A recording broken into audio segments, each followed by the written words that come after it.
প্রায় 400 গ্রাম হিরোইন সহ গ্রেফতার এক পুরুষ সহ এক মহিলা।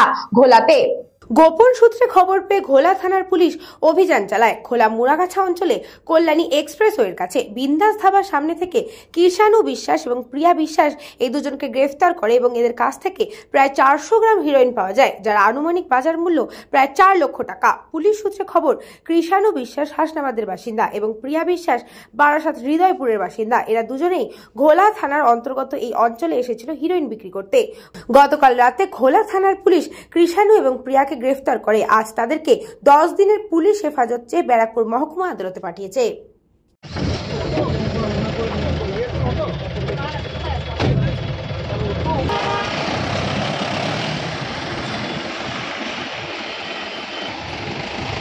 কৃষ্ণা পালিতের রিপোর্ট, নিউজ বঙ্গ টাইম।